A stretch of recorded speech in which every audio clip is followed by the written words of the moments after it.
Self-care isn't just for crisis. It's what creates a life where alcohol has no place. Self-care is how we make emotional regulation a natural part of our lives, and it's how we provide maintenance for our sobriety. It can also be a challenge to give ourselves permission to take the time for self-care in a world where self-care is often seen as selfish. Today, we're chatting with our friends Antje and Lester about how we've incorporated self-care into our lives on a daily basis. We all share tips and examples of what works in our lives and how we continue to make self-care a priority in our lives every day without guilt.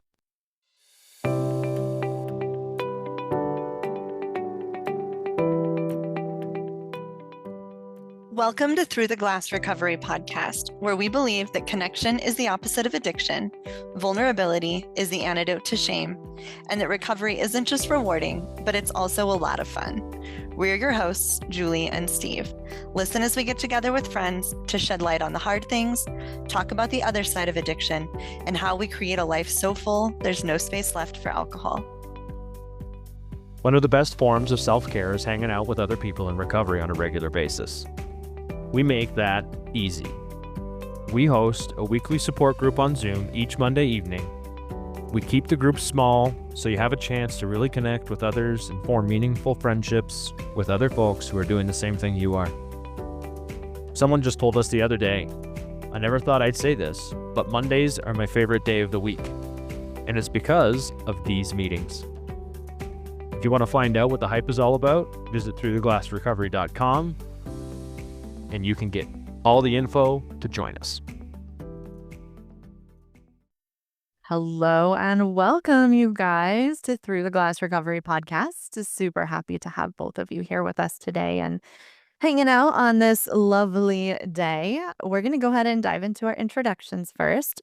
And I'm going to put Lester on the spot and let him go first. So, hey, do you want to tell us a little bit about yourself? Absolutely. My name is Lester, and I'm a man in active sustained recovery. And what that means to me is since December 14th of 2021, I no longer have a problematic relationship with substances or alcohol. And I am a SOAR grant criminal justice recovery coach at an organization called E119 in Grand Junction, Colorado. I have a significant other and a fur baby. His name's Max. He's an American Bulldog Pit Bull mix. And that's about it for now. Awesome. Cool. Thanks so much for being here. And Steve and I have actually gotten to hang out with Lester in person a handful of times now because he is local to us in Grand Junction. And we've gotten a little bit involved with Pier 180 as well. So really nice to have you join us on the podcast today, Lester. Absolutely. And we also have Antje with us today. In case anybody doesn't know her, we are still going to have her do her intro, even though she's pretty much a regular around these parts. Hi, thanks for having me again. I'm excited to chime in on this topic. I'm Antje. I'm 47 years old. I have two children. They're 17 and 14. And I'm married. I'm sober since January 3rd, 2022. So it's about 1,050 days. Or 2 years and 10 months. So that's exciting, coming up on 3 years in a little bit. So it's coming. That's real cool. soon. Yeah.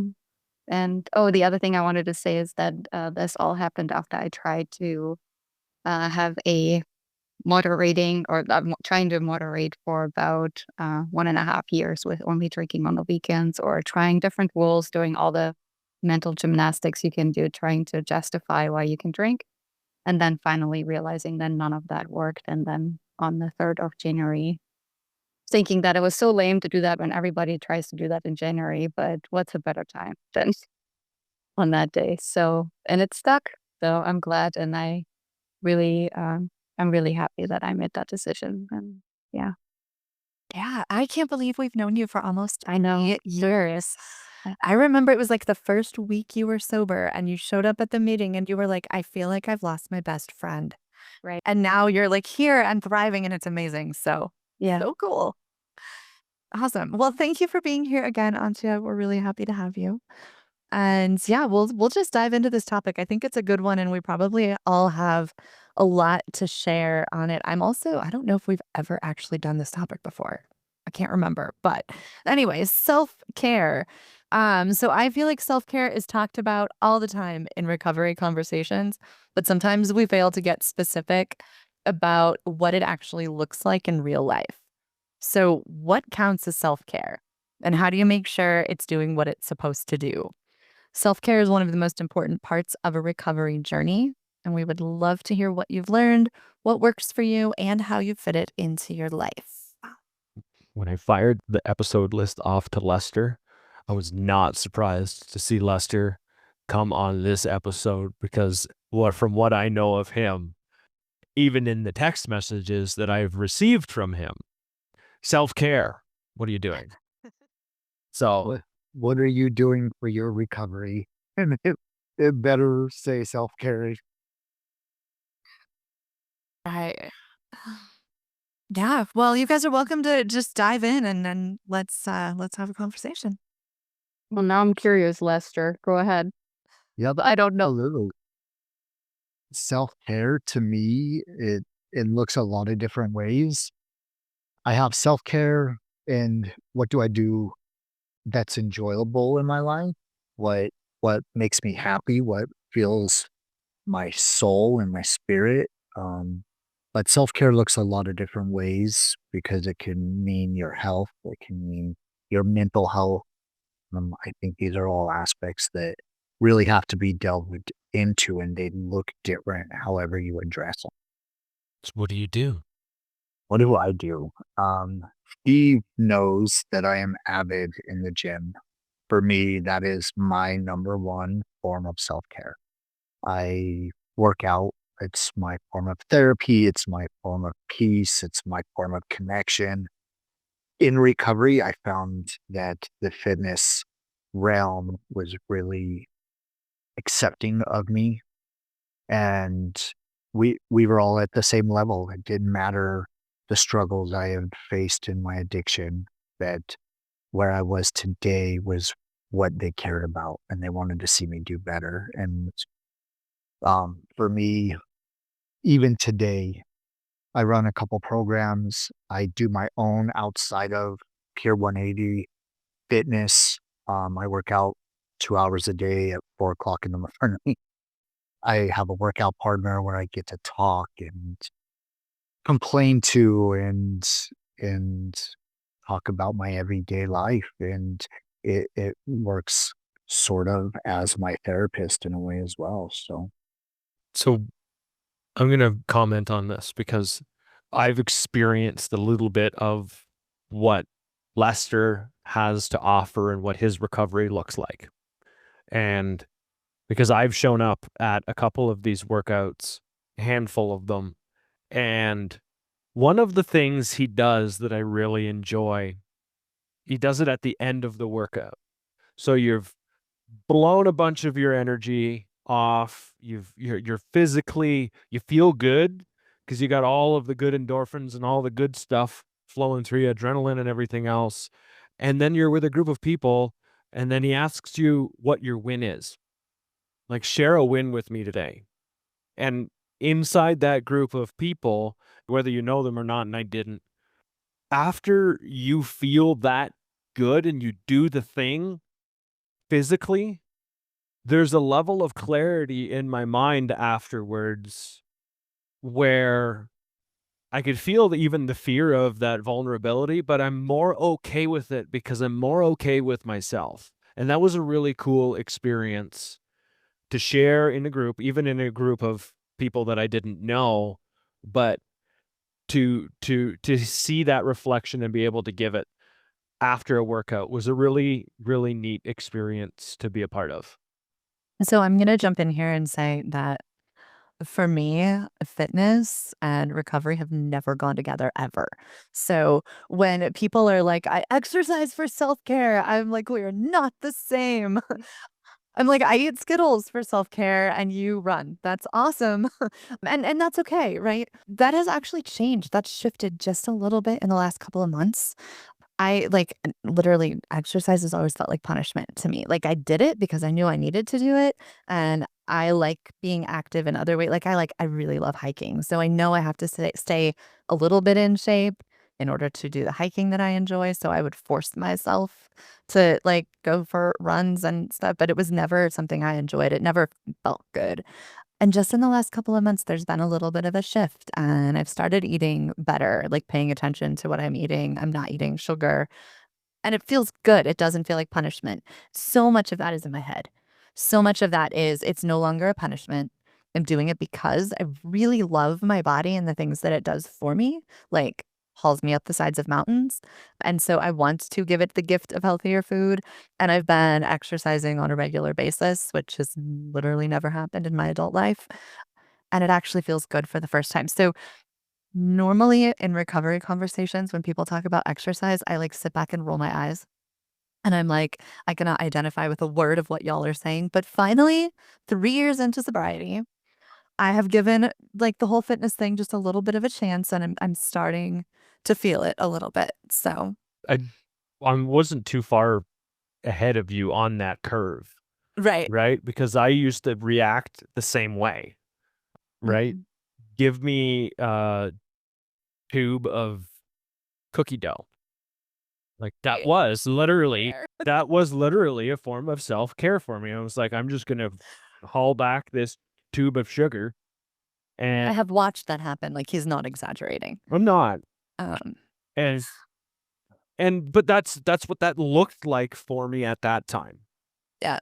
right? And it worked. It solved. I don't know that it solved the problem, but in the moment, that's what I did. Let the sugar craving and not fight that sugar craving, just go with it. I was going to use that for comfort instead. So I think over time, like you said, Julie, there was like a shift, Yeah. realizing that this isn't comforting me anymore. I need to do something a little bit different. What does that look like? Try something new, get involved in something, get physically active. It seemed to be like that was the next step. And then understand that the feeling I get from that is better than the feeling I get from the tube of sugar. Right. But Yeah. I don't realize that at the time. There's that lag between. But anyways, go for it, Antje. I'll shut up.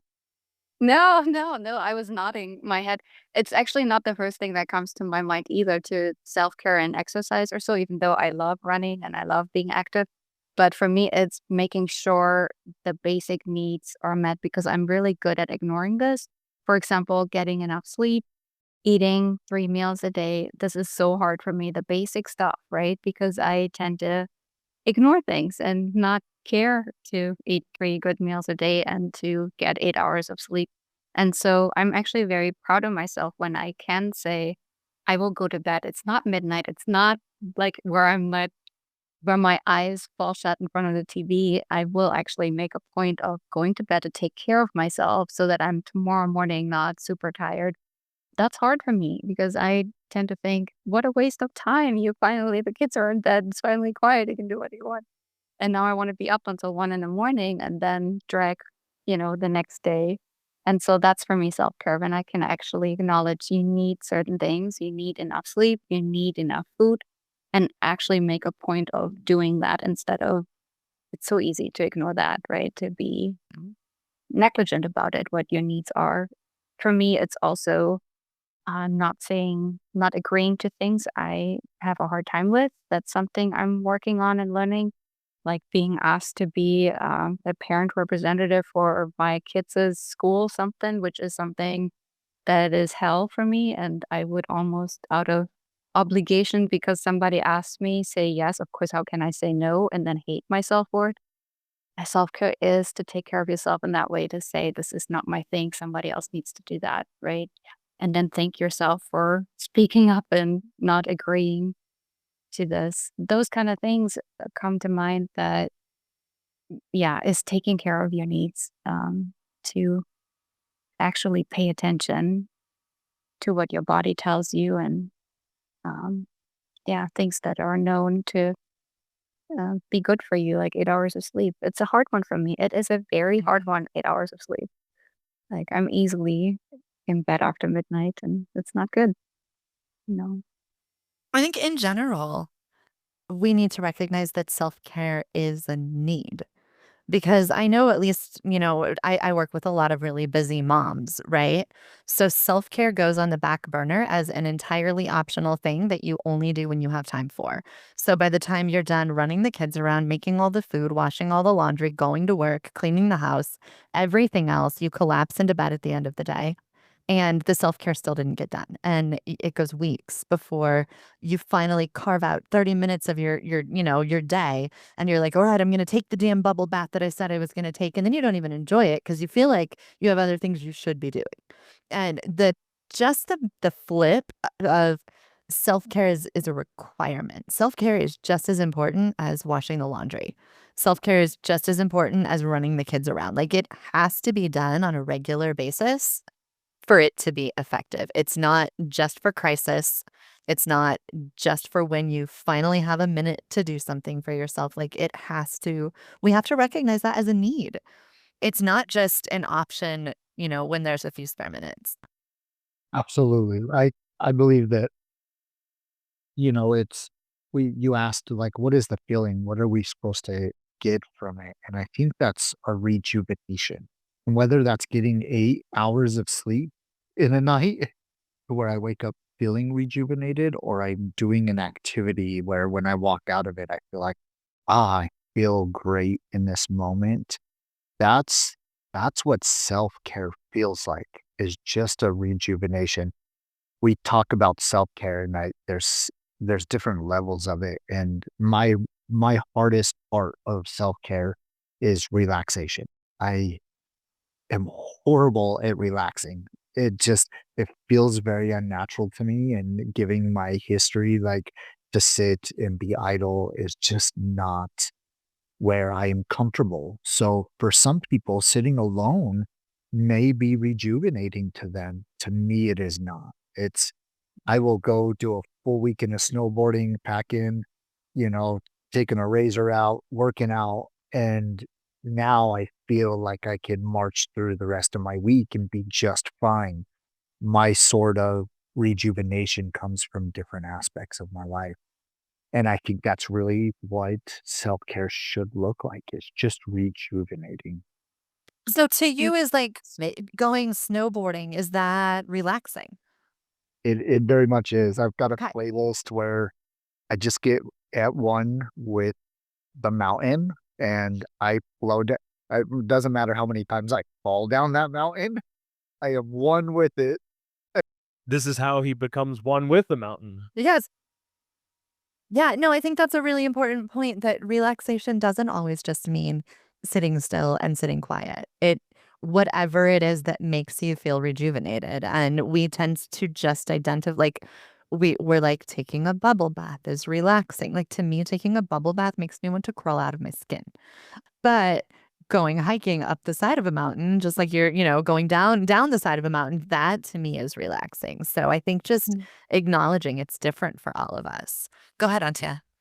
Yeah, no, I wanted to say too that self-care doesn't always mean being lazy on the couch, was the same thing you said, I do find being in nature super rejuvenating. I think the connection back to the things that where you can have time to let your mind wander in nature, or to kind of get perspective on things that stressed you out when you're removed from all of this, and kind of gain perspective to see that in the big, scheme of things, what stressed you out may not be such a big deal. And I crave nature. It gives me a high being in nature. I can be backpacking for a long weekend and you can't get the smile off my face for another week afterwards because I'm just high on nature. I call it my high on nature.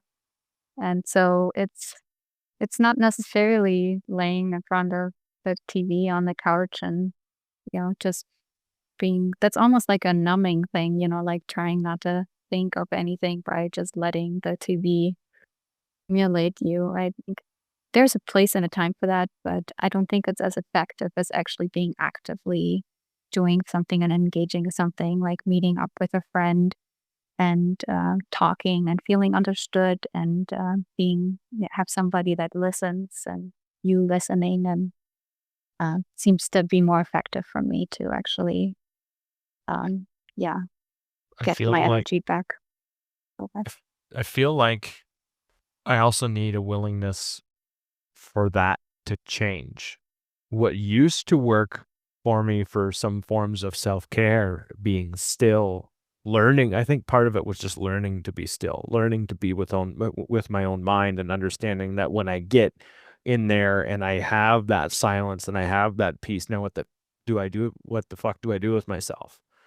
How do I deal with that? And then now it's different. It's changed for me over time.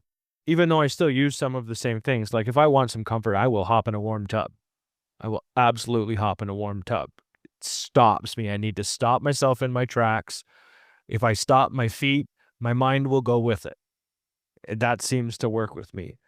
Also, when I get out there, like Julie says, trounce myself up the side of a mountain, uh, there comes a point where there's a level of mental clarity there that I can't get without doing that form of exertion. And even if I'm bitching about it on the way there, one of the really cool things about bitching about stuff on the way there is when you get done that, you're like, damn, I may have bitched about that, but frig, that was awesome. Yeah. For fun. But it is. And you talk about, I hear everybody talk a little bit about it's something that brings you a little bit of joy, Mm-hmm. right? That's Definitely. the rejuvenating part. I was listening to Lester talk and you just fall into the mountain, literally and figuratively. And, and, Absolutely. and it brings you joy, regardless of whether you're good at it or not. You're just happy being out in that space, like you were talking about too, Anya, and Mhm.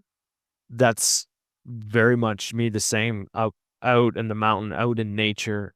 Nature has seems to have a way of being naturally rejuvenating, regardless of the mood I'm in when I go and do it. Julie just took me, and I did. I had one shit of a week last week, and Julie and Amber were they decided they were going to go cross country skiing, and I haven't gone cross country skiing ever, but rented some skis and went up to the top of the mesa and got out. My mood has switched completely, and I think Julie, you can vouch for this. My mood has changed 100%. Just dragging my ass out there, being with some people that I know and love too is really, really helpful because I could just be me, Mm-hmm. and that's okay. But ever since I got back from that, my mood has changed, my demeanor has changed. I'm back to me being my positive self, and these are like the little lessons, right? And I didn't drag my ass up and go and do the things. I did some of the bare minimum, and I think that's okay for a little while. Sometimes you just need to stop and do that bare minimum and let life pass a little bit. But eventually, yeah, I got to get back to doing the things that I know are good for me. Mm-hmm. Well, and I think it's important too, is as it's previously been stated, like what works for your recovery at one point might not work for your recovery at another point. Um, and and whether it's eating cookie dough or working out, like they change. And when we feel like it's not a punishment anymore, sometimes things feel like a punishment. I know another part of self-care for me is in recovery is going to the doctor. I for me it was a punishment. It was a long time punishment. I didn't want to go and hear what they had to tell me. And today my self-care is going to the doctor. I've got a doctor's appointment on Monday for my checkup. Like I look forward to it and I'm ahead of it. I don't need to be reminded like, hey, you need to go get this done because it is your health. It wasn't part of my life before. And today it is. And it's a very important part of my life. So I think just making those changes and knowing, recognizing when what was self-care isn't any longer working for you, making the adjustment to find the things that work for you now.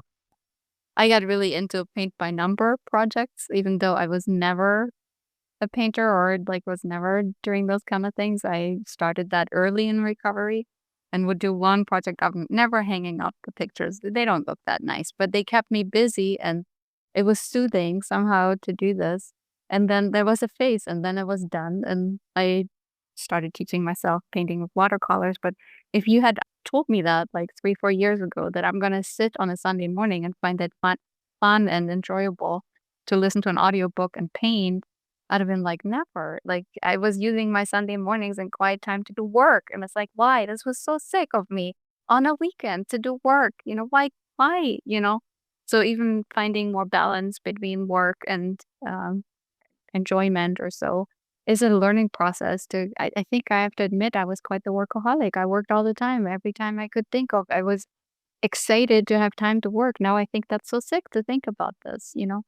But yeah, all the things we did, that you now understand why you did them. I didn't have to deal with things when I was working, right? So yeah, finding more balance is a way of self-care to now sit on Sunday mornings and listen to an audiobook and whatever. Now it's painting, it's knitting, it's photography, it's going for a walk and not doing work on Sunday morning. It's good. Yeah. I feel like for me, I realized that self-care it takes practice, right? So, like, how many years did I sit down? Like, I poured the glass of wine, I sat my butt on the couch, and I drank the wine, and eventually convinced my brain that that's what relaxing looked like. Uh, and so, like, the first time you sit down to knit a scarf, it's not going to feel relaxing. It's going to feel like it's going to feel stupid. But when you do it every day over and over again, eventually your brain is like, this is the thing we do to relax now. Right. And that can be for Steve, it was, taking a bath or whatever it is. But like you can't do something once and be like, nope, that didn't work. I'm not feeling relaxed or I don't feel rejuvenated or I didn't get any joy from that. And then just write it off as that doesn't work for me.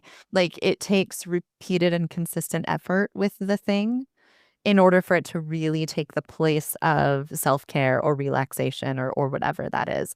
And I think really often, especially in early sobriety, people are just looking to fill all that time, right? Like there's so much spare time in early sobriety.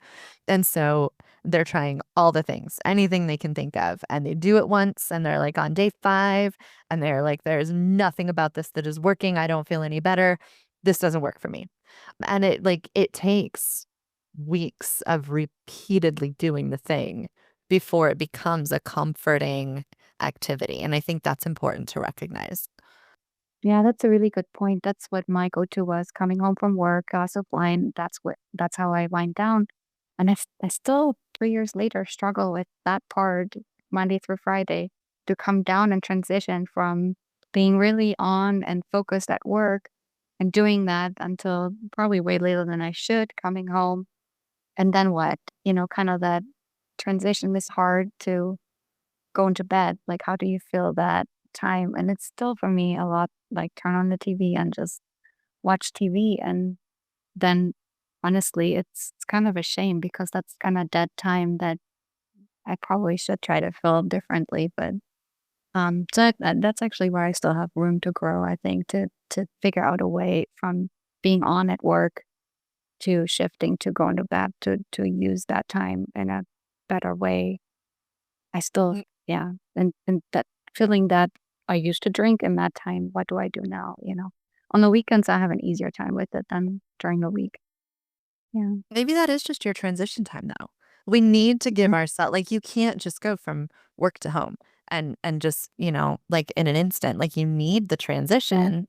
And maybe that's okay to take the time to transition. Yeah, but what I do is I just turn on the TV and watch TV when I get home. So, you know what I mean? So, and I actually don't like going. Yeah, I actually don't like going home until I know there's something decent on TV to watch. Like, if we don't scream, like I like to come home around 9 because then there's usually the shows that are on regular TV starting by the time I get home. That's easier for me than having to bridge the time from like 7 p.m. to or 6 p.m. to 9 p.m. or so. Yeah, I still have room to grow. Yeah. We all do. I will say that that's my time too. Like that's my wind down. I leave work, I go home, and I put on junk TV because that's just the time for me to shut my brain down before I go to sleep because I don't try to carry what was with my day into, you know, I turn on the TV, I watch about a half hour, maybe an hour of TV, and then I go shower and I go to bed. That's my routine, and that's part of my self-care. I think part of self-care is really routine driven for me, at least. I have the same routine getting up and I have the same routine and my brain functions like that. I have a specific wax warmer in my house that I shut off. And the minute I shut that off, I know it's time to go to bed and my brain goes into bed mode. So part of that is watching 30 to 30 minutes to 1 hour of just mindless TV where I can just shut my brain down. And I don't I don't think there's anything wrong with that. Like could I do something better with my mind? Maybe, but I want my mind to slow down so that I'm not up all night racing my thoughts. I guess that's the intention, right? What is your intention with what you're doing? Okay, this is what works now. Maybe in 5 years from now, you'll be like, you know what? I don't want to watch TV anymore. I'm just going to read this book because that's what is going to. This is the change we're talking about, and not just like I feel like maybe I should do something different with my time and try and wind down a little bit differently. And that's how we end up changing our versions of self-care, anyways, because we start questioning whether this is this is good for me in this season of my life. Right? So I'll go back to the tube of cookie dough. That was what was good for me in that season of life. And it's changed now. It's not something that I do every once in a while. I'll walk past the cookie dough going, "Ooh, I remember you." But then I keep walking away. But Julie, you made a post recently about it was, and I think it was when we were out on the hike, out on no, Savoring. Are you talking about savoring? yeah. I was going to talk about that. Yeah. So this is like this thing that, I mean, it's essentially mindfulness mixed with gratitude, mixed with whatever, right? And I call it savoring, and I don't know, it's not any kind of technical term. And I've realized in the last few months that I can literally turn anything into self care if I just like practice extreme mindfulness. Like this can be pouring a cup of tea, right? From choosing the tea and choosing the mug, heating the water, like paying attention to every moment of it, taking a sip of tea and really focusing on that and appreciating the taste of it or whatever, like deep breath and look around and be grateful. I can do the same thing with dishes. I can be washing dishes and stay so mindful about it that it can turn into a sense of peace and gratitude. And I can pretty much do that with anything. And it sounds kind of silly, but when you like if you make it a point to like just savor 5 things a day. It can be the food you're eating. It can be, getting ready in the morning and putting face cream on or whatever little things. Like if you can make it a point to savor 5 things a day, I swear, like it brings your nervous system back down to a manageable place. Like it just keeps things even and somehow really comforting throughout the entire day. So that's been something that I've kind of just started doing these last few months. And it's made a massive difference in my whole mental state, even like anxiety and depression and dealing with the stress of having a 17-year-old daughter and all of that stuff. It just feels like it's bringing it more into perspective and it's helping me handle everything in my life better. I think it's a really, really simple form of self care you can do anywhere. I really like this. I should try that. I told you, I think last episode, I'm getting into meditation, right? And it's funny, I'm actually catching on. Like I would have never thought so. It's the third go around with giving this a shot. But it's the same thing. It is actually mindfulness, right? Trying to focus on your breath and trying to realize, what's touching the ground, where's my blood sitting on, like what does it all feel? And I'm still doing just 2 minutes, but it's starting to become a good thing. I with a passion. I hated meditation. You could have not believed. every time I rolled my eyes, my therapist said meditation. I'm like, shut up, Kay, I don't want to hear it. That doesn't work for me. And I think I finally got there. I finally got to understand what that means. And so this would be an extension to do what you were saying, to kind of pick some activity and just be really mindful about it. I think that's where I'm supposed to go with this whole journey of meditation anyways. And just be more aware of my state. What do I feel? What do I, what's going on? I'm so mindless operating. I can catch myself all the time not being able to recall what happened in the half hour, how I feel, not even recognizing I need a pee real bad. Like it just it's in the back of my head somewhere, and you just ignore every single cue your body gives you. And I need to really learn to be more mindful. And that's a really good point. Yeah. Yeah. I think when you mentioned to savor, I I come back to I picked up a trick not that long ago that I changed my wording of my life. And instead of saying I have to do things in my life, I now say I get to do things. And it changes a level of appreciation to where now I'm grateful for it and everything becomes and it becomes self-care. I get to go to the grocery store and choose my food, where in my addiction I didn't do that.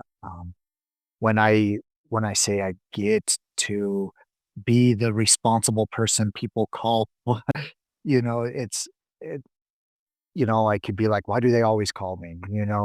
It could be a burden, but when I change it to being grateful for, it changes the whole dynamic of that conversation.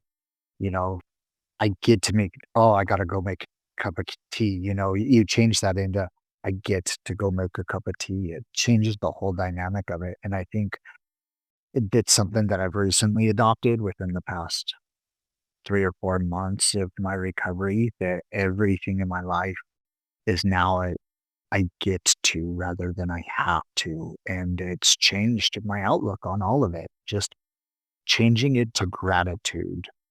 It takes stress away from the event or the activity, and now it becomes something peaceful because I remember there's times in my life I've not had the opportunity to be able to do things that I wanted to do, and now I get to. So I think that changes a lot of things too. Mhm. Yeah. So, I go Go ahead. ahead, Steve. No, you go. No, okay. I want to say I kind of had something like this. I lost a friend to cancer, and since then have that outlook of, you know, even if you have days you hate, like, oh, I don't want tomorrow to be Monday. I don't want to, to then try to find something in that day that is nice, to not just wish that day could go by fast, because a day is a gift, right? Especially since I lost my friend. I see that, she didn't get to live past 35. And so I can't wish away a day and wish the day was over. I should find something in that day or make something nice in that day that made that day a good day, or something special that I can look forward to. So I have something similar to that that I sometimes forget to do, but I was doing quite a bit after she passed away to kind of honor that we get to do things, and it's not a given, and nothing is, you can't take things for granted like that. Yeah. And what you just said there, any day you can put something good in Yeah. any day, no matter what. That is essentially self-care right there. Mhm. Yeah. And to be conscious about it and make a point of it, that you look forward to it, you make it a highlight, or you gratitude, right? You appreciate that you have that in your day. Yeah. It's taken 3.5 years, just over 3.5 years, for me to start recognizing that the body that I'm in is just a vessel to get me out and doing the things that I enjoy, to try new things, to test out the waters, to talk to new people, and all of the rest of that. And if I don't treat it well, then it's going to have an overall effect on my mental health, my my ability to show up, my ability to do things, my ability to reach my goals, my ability to have a level of clarity and my ability to be vulnerable. Like, it's been this huge transition, and I think when we listen to all of us talk here, it's not always an easy thing to do. Where do I find the time? How do I make this work? Why is it not working and I'm not feeling better? It's not an easy thing to juggle, because I think one of the things that the typical, I don't have enough time for that. I've experienced that and I was wrong. I can make time for the things that are important to me. I can make time for that self-care. And Antje, you touched on it, saying no, asking for help. Um, Mom and dad or a neighbor or whatever, I need to go and do this thing for 20 minutes. Can you look after the dog or whatever that may be while I'm out? Generally, people want to help. It is just a natural thing that people want to do for the most part. And it's really hard to ask for help to go and do something that you feel like is potentially selfish. And self-care in and of itself is a selfish thing, and you deserve it.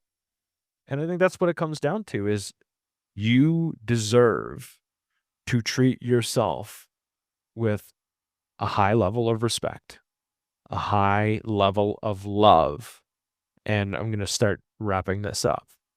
Julie, you talked about one thing that I thought was really important, and you didn't say it like this, but when you started changing your perspective around working out, it went from a space of hatred, self-hate, self-loathing.